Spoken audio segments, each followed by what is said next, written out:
Last week of the regular season in the NBA, I just wanted to go over the rankings right now. What teams still in the playoff race? It's pretty much it's down to the last 10 teams. I want to just show you how close it is right now. Outside of the 9th and 10th seed, Miami and Philly still got a chance to get the 6th seed right now. As of right now, from the 10th, it's Hawks, the Bulls, the Heat, Sixers, Pacers, Orlando Magic, Cleveland, New York, Milwaukee, and Boston. As of right now, it looked like this pretty much. It's going to be a couple people that can still lose a couple games because it's only like 2 games left in the season. I think this is just the last regular season week. It's just 2 games left. The Pacers, Philly, and Miami are 3 teams right there that I think they can still snag that 6th seed.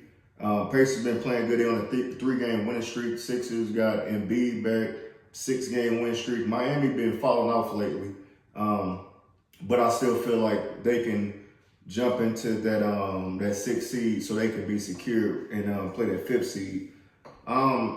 As far as what matchups I'm looking forward to for the East right now, I would say Boston. I want to say out of these teams that's available, I would say Boston and Miami, Milwaukee, and Orlando maybe. The Knicks versus the Pacers, I would say. Those are just a couple matchups I want to see. But like I said before, I think that Boston will win the East fairly easy. If it's any team that can win a couple games off them, it's Milwaukee. Maybe Philly if Embiid and Maxey get to going crazy like they did these last couple of years. They just got to find a way to get over that hump. But if they put out Boston, they'd be on to something. Anybody that is able to put out Boston, obviously their chances at making it to the finals gets a lot easier. Because I don't know, it just seems like the obvious pick this year is Boston. They just been killing all year. It looked like Porzingis might sit out for these last 2 games and be healthy for the playoffs. But that's the rankings right now. I said a lot can still change between 2 and 7. No, 3 and 7. A lot of that can still change. As far as the West goes, first place has been going back and forth between 3 teams. OKC, Minnesota, and Denver. They just been keep on flip-flopping to that first spot. Starting from the bottom, the 10th seed up, we got Golden State, LA, Sacramento, Phoenix, the Pelicans, Mavericks, Clippers, Thunder, Minnesota, and Denver. That is what we got right now. Any matchups I'm looking forward to that could possibly happen will be Denver versus Phoenix, LA versus Phoenix, the Clippers versus Mavericks is going to be another matchup. That's one that's already secured at 4th and 5th spot because of the gap they got right there. Who else they got? I'll say Thunder and Minnesota. That's definitely a game I definitely want to see. But right now, it seems like I would say that Denver's going to repeat for the Western Conference. Of course, if the Lakers don't make it, I think that it'll be Denver. That's the only team that really stands out. Dallas been balling. I realized that now that Kyrie's been balling out and he ain't been talking about the little video he posted last year with the Israelites and all that stuff.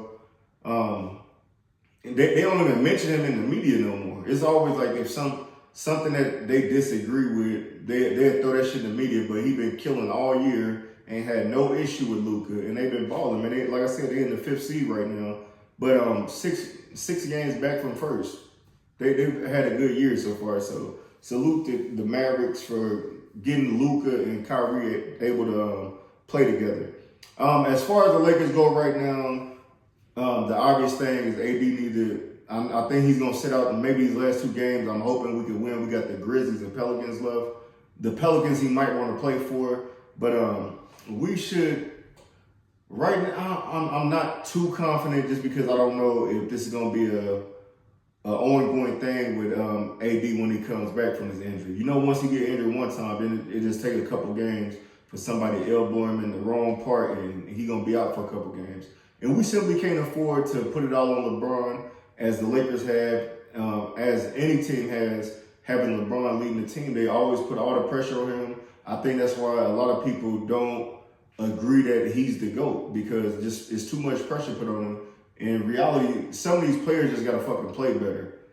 AD, like I said, he need to be averaging 25, 30 every night. He should not be competing with LeBron to be the leading player on the team. It should be, AD should be the obvious choice right now, with LeBron being the age that he is. Like, I mean, it's great that he's putting up these numbers, but it's just wearing and tearing his body when you got Anthony Davis that's, I think he just turned 30 or something like that.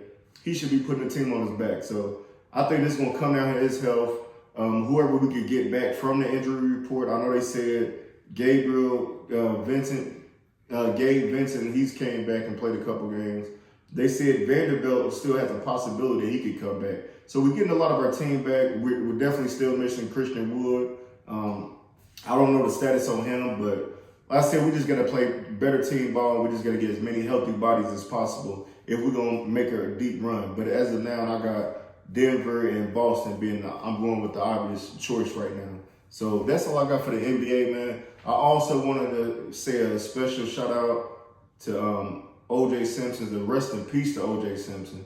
He passed away of his battling cancer over these last couple of years. I want to say he was 76 years old. I know at one point O.J. Simpson was a big role model in the NFL for black players back then.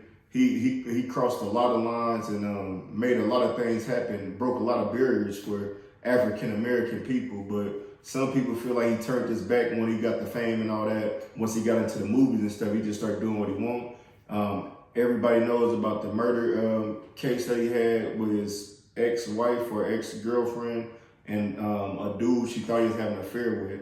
It's been a lot of shit that happened, but over these last couple of years, Cam and May started the Is What It Is podcast. They got the videos up, and they reached out to OJ, and he's been on the show. He was on the show for a couple of months, man. And it was, like I said, it was just dope seeing him on there with not a care in the world, just laughing, having his drinking his blueberry wine and laughing it up. Like, you would never think you would see Cam and May sitting down talking to OJ every week. Like, it's just a dope show, man, with Stat Baby and all them. But rest in peace to O.J. Simpson. Also one of the greatest running backs in NFL history. I want to say he ran for 2,000 twice in his career. Like, ain't nobody else did that in the NFL as running back. So, man, rest in peace to O.J. Simpson, 76 years old, cancer. Like, even as men, like, everybody got to get checked up, man. Check to make sure you ain't got no bad diseases in your family tree or whatever, man, because a lot of stuff is hereditary and stuff like that. So I say rest in peace to O.J. Simpson. Next thing